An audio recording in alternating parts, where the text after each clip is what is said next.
had just moved into this house. An old house on the outskirts of the city. First impression, pretty eerie. Maybe it was because the house had been vacant for a long time. Peeling paint, creaky doors, and an overgrown front yard added to the gloomy atmosphere. Still, I tried to dismiss the feeling. I needed a place to live, and this house was affordable. That first night felt strange. After unpacking a few items, I sat on the front porch, enjoying the cool night air. Suddenly, I felt an unusual silence. It was as if something was watching from the shadows of the yard. I tried to ignore the feeling and went back inside. But as I closed the door, I heard it.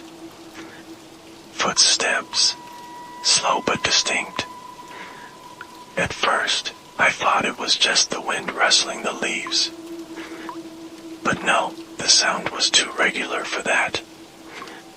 I peeked out from the living room window that faced the front yard. Nothing. Just overgrown grass swaying gently in the wind. But the footsteps grew louder. My heartbeat quickened. I was sure someone or something was out there. Without thinking, I grabbed a flashlight and forced myself outside. The beam of light cut through the darkness, sweeping the entire yard, but no one was there. The footsteps stopped. The night was quiet again. Yet, I couldn't shake the feeling that something was watching me. Something unseen. I went back inside and locked the door tightly. That night, I tried to sleep, but the sound of those footsteps kept echoing in my head. Who or what was walking around my yard?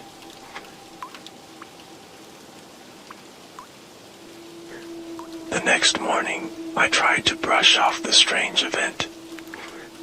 Maybe it was just my imagination, I thought. But the unease I felt from the night before still lingered. The footsteps too real to ignore. That day, I decided to clean up the front yard. I swept up dry leaves and trimmed back some overgrown trees. While I was busy, I felt the unmistakable sensation of being watched. It was as if someone's eyes were fixed on me from inside the house. I turned toward the living room window and there he was. A shadow.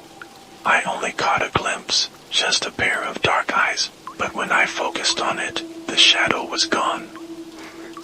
I froze. The hairs on my neck stood up. Something was wrong with this house. I rushed inside, hoping to find some logical explanation. But there was nothing. The house was just as it had been, silent and uninhabited except for me. Maybe it was just the shadow of a tree, I tried convincing myself, though I wasn't sure.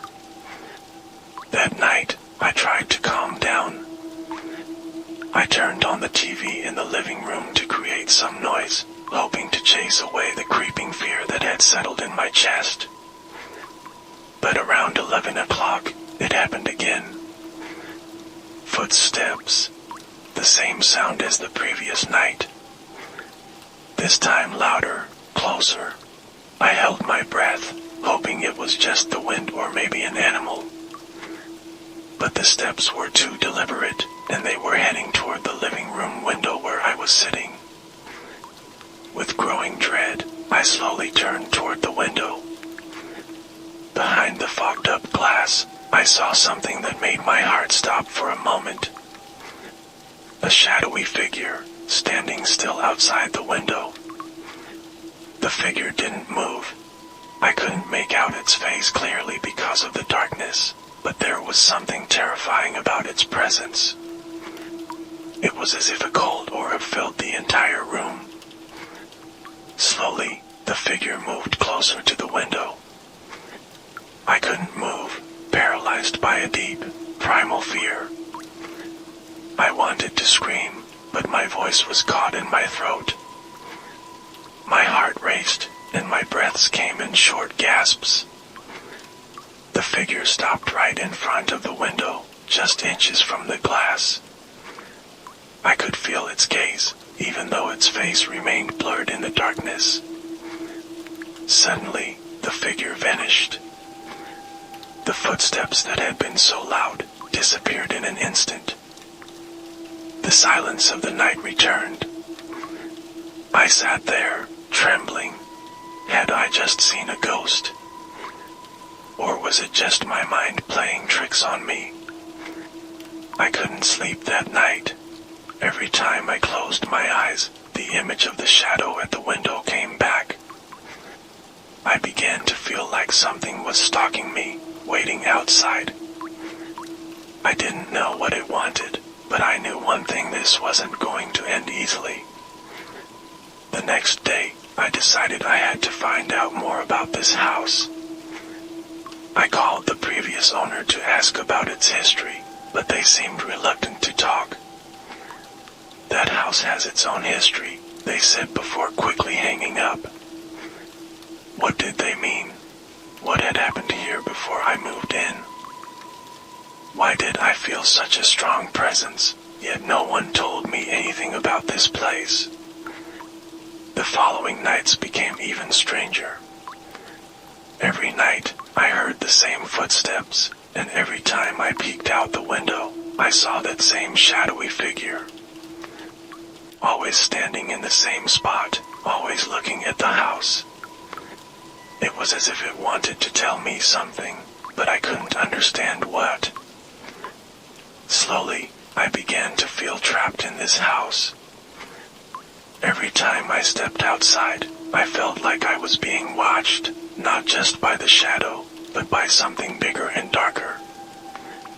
It was like an invisible force hung in the air, waiting for the right moment to reveal itself. I couldn't go on like this. I had to find answers. Who was the shadowy figure? What did it want? And most importantly, how could I stop the haunting before I lost my sanity?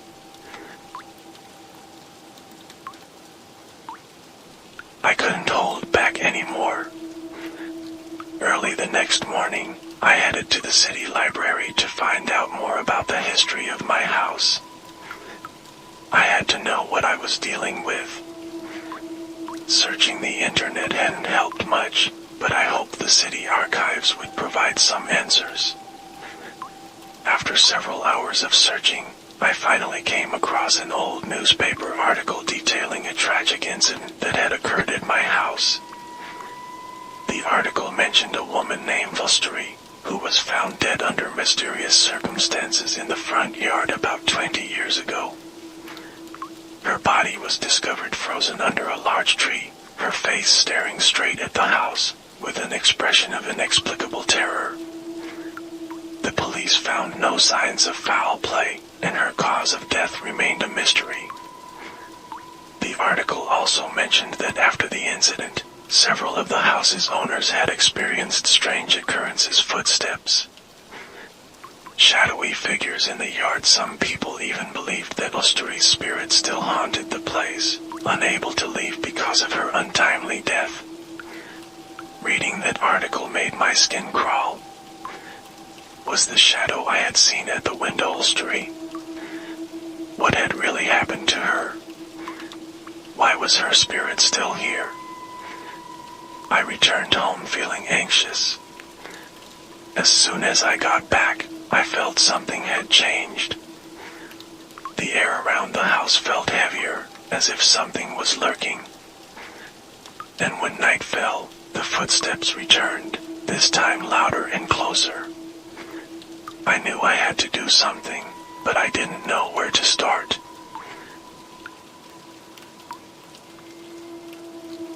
That night, I tried something different. I didn't want to hide anymore. This time, I sat in the living room, waiting for the shadow to appear.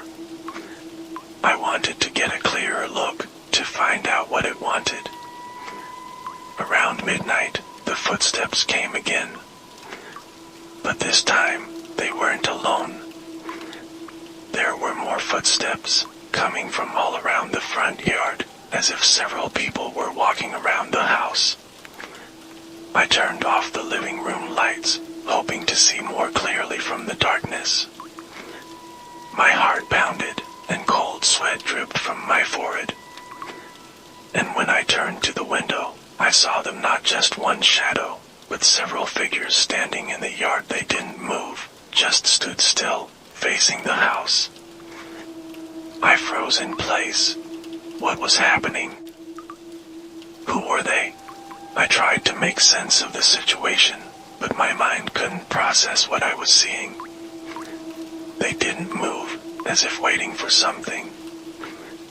Just as I started to think about going outside to confront them, one of the figures moved. It slowly approached the window. Its face was still obscured in the darkness, but I could feel the cold aura spreading from it. I couldn't hold back any longer. I quickly closed the curtains and backed away. The sound of footsteps grew louder. I could feel my whole body trembling. What did they want from me?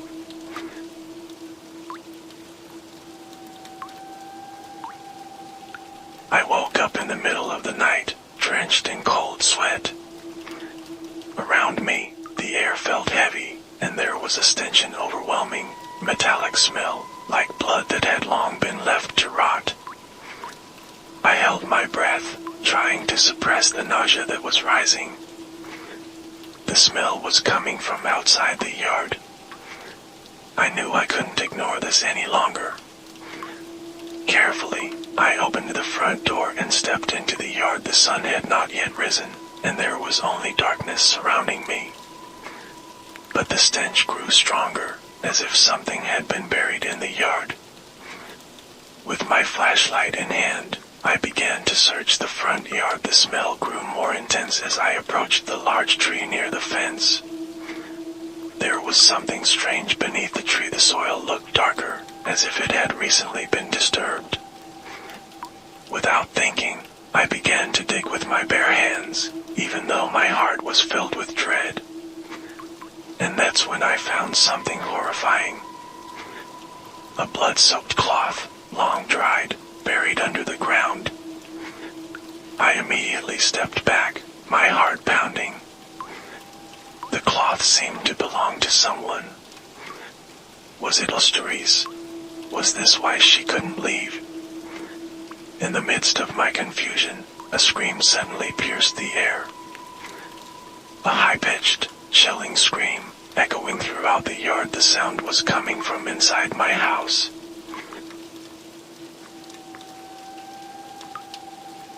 After that night, I began experiencing strange dreams. In my dreams, I was always in the front yard, staring at a woman standing beneath the tree. Her face was pale, her eyes filled with sorrow and fear. She tried to say something, but her voice was always drowned out by the wind. Every time I approached her, she disappeared, leaving me in darkness. And every time I woke up, the dream felt more real. I knew she was trying to tell me something. There was a message she wanted to convey.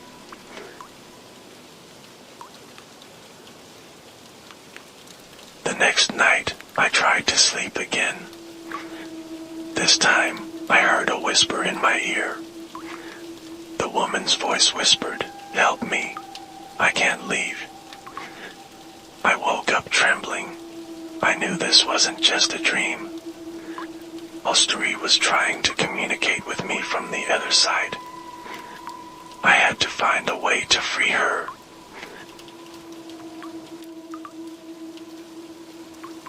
I decided to dig deeper around the large tree. After hours of digging, I found something even more terrifying: human bones. These must have belonged to Osteries. This was why she couldn't leave. Her body had never been properly buried.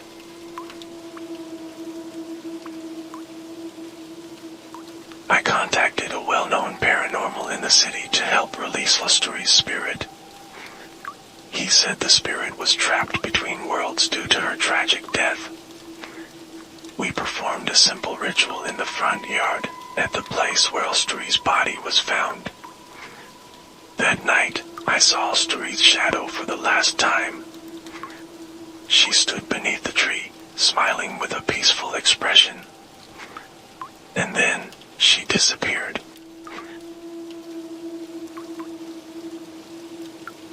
After the ritual, the atmosphere in my house changed. There were no more footsteps, no more shadows in the window. For the first time since moving in, I felt at peace. But a few days later, as I stepped outside one evening, I felt something familiar. The air around the house grew heavy again, and in the distance, I heard the sound of footsteps. This terror may not be over yet,